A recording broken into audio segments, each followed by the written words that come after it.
Hello everybody, I'm Ritu Pande, and I'm here to present our paper, Hierarchical Neural Cellular Automata. This paper is a result of a collaboration between Daniele Grattarola and myself. I would first like to start with the motivation behind this paper. We observe that self-organization or emergence is seen in nature at multiple scales. Scientific literature is rife with examples of cellular automata being used to model them. Few examples being non-numerical simulation of physics, modeling of gene regulatory networks, and modeling of evolutionary dynamics of social networks. So we have seen that cellular automata have been used to model processes from physics to dynamics of social network. In cases where the transition rules of the cellular automata are not known, neural cellular automata have proven to be effective in learning them. However, currently, there is no known mechanism to learn transition rules of a system that is operating at multiple scales simultaneously and sharing information between them.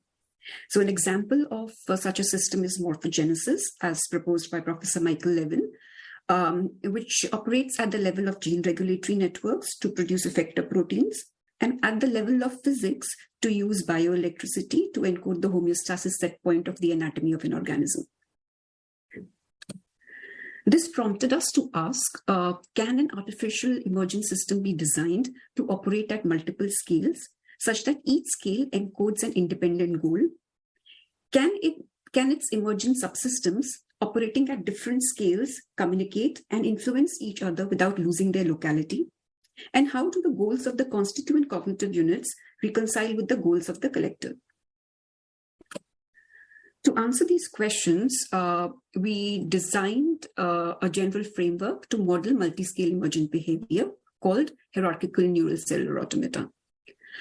This model operates on two NCA grids at different scales and which have different goals. The two NCA grids are able to communicate with each other using a feedback-based communication layer without breaking locality.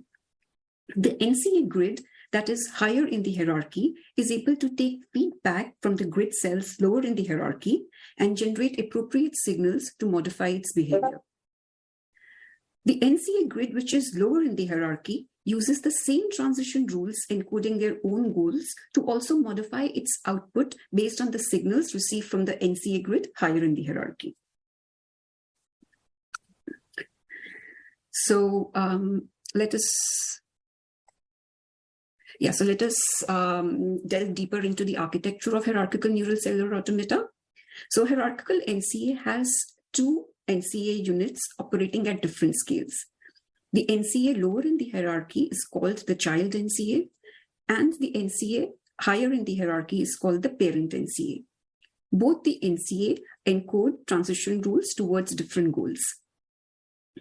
Each state of the cellular automata is divided into 12 channels, and in case of the child NCA, it is divided into 3 feature channels, and 9 signal channels. 4x4 cells of the child NCA map to a single cell in the parent NCA. The two NCAs communicate with each other over a feedback-based communication layer, which contains a sensor and an actuator. The sensor detects the state of the cell clusters in the child NCA and generates signals to notify the parent NCA of the same. The actuator derives the signals from the parent NCA to influence the child NCA states in their corresponding clusters.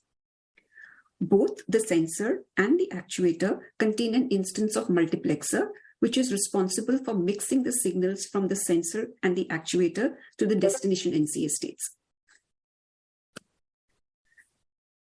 How does the hierarchical NCA evolution go about? So in the first tau-C time steps, the child NCA evolves towards its own target. At this stage, the clusters are in a shape wherein the sensor can detect them. It detects the state of the cell clusters and then instantiates the parent NCA state with them. The parent NCA then locally evolves for one time step. All the subsequent hierarchical NCA steps involve the actuator reading the parent NCA states, generating appropriate signals, and then adding those signals to the child NCA states. And the sensor reading the child NCA states, creating signals per cell cluster, and then notifying parent NCA of the same. Both the child NCA and the parent NCA then evolve for one time step locally. This whole process is repeated for a random number of time steps, which is between 20 and 60 in our paper. The sensor generates the signals by taking the average of the states of each cell cluster and then adds them to the corresponding parent NCA state to communicate with it.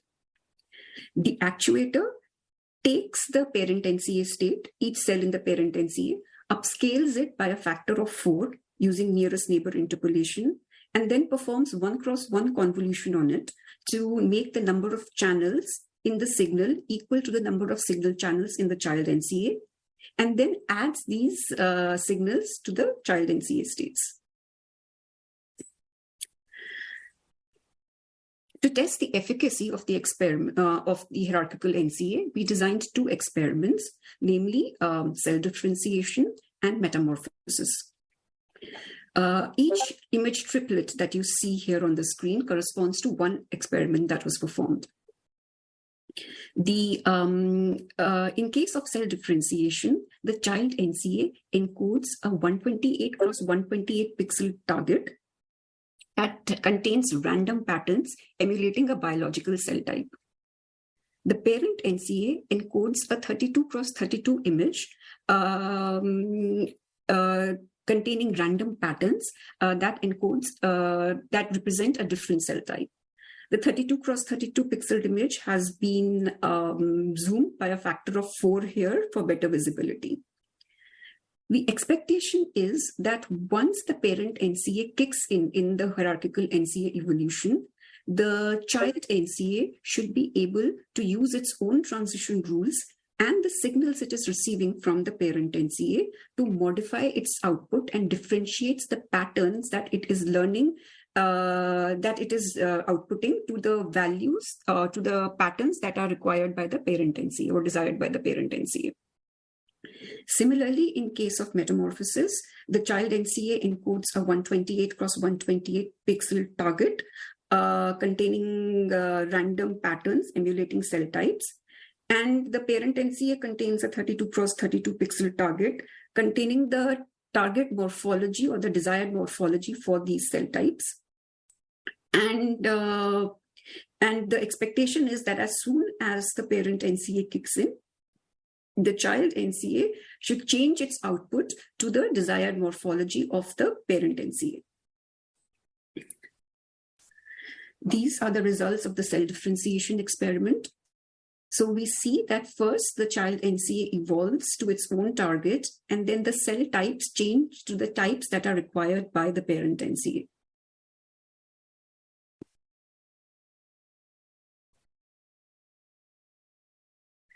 If we perform the analysis of the result, we will see that the child NCA here is evolving to its own target, and as soon as the parent NCA kicks in, you see that the patterns, they change to the patterns that are desired by the parent NCA. Here we performed one more experiment wherein we trained the 2 NCAs for wherein the transition time step was 100. But during evolution, we tried to change the tried to change this value. So during training, the value remained 100, but during evolution, we tried to change this value away from 100 to 5, 10, 99, 90. And we observed that the hierarchical NCA model was fairly stable to the change in the number of time steps wherein the parent NCA kicks in. The output, it did not have much impact on the output. These are the results of the metamorphosis experiment. Here again, we see that the output of the parent NCA, it changes to the desired output of the output of the child NCA changes to the desired output of the parent NCA as soon as it kicks in.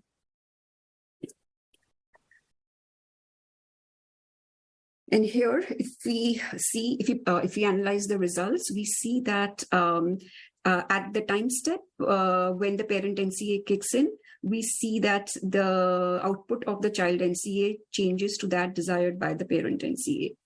Here again, we try to modify the value of the time step at which the sensor kicks in to provide signals from the parent NCA.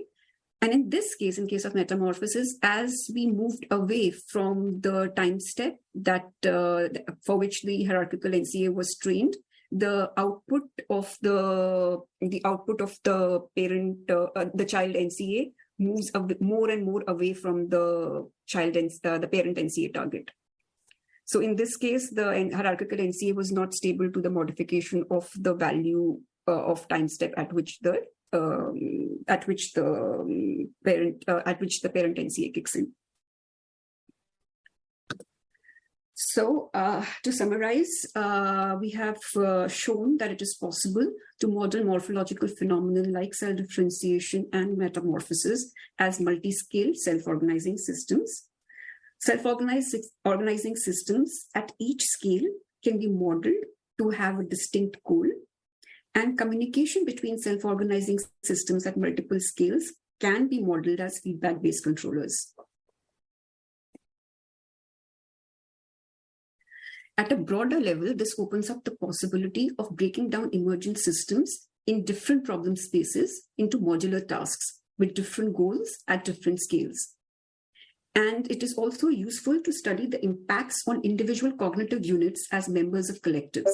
So if, for example, in case of sociology, we can see how do the goals of a collective social unit impact the goal of an individual person in that unit. Okay, in future, we can perform stability analysis on the child NCA and the parent NCA and evaluate if signals from cells of one NCA can influence the stability of another NCA at a different scale. So this is primarily in case of any diseases. I mean, it can help in study of any diseases wherein we observe that there is a loss of homeostasis in a system. So can we solve the homeostasis of a particular system by influencing the signals from a different level of hierarchy? And that's what I think is useful here, and that can be performed. And lastly, we can model systems at more than 2 scales, because here we are just modeling 2 scales, but we can go ahead and model systems at multiple scales and see what complexity we can achieve. And that's the end of my presentation, and I'm open to questions.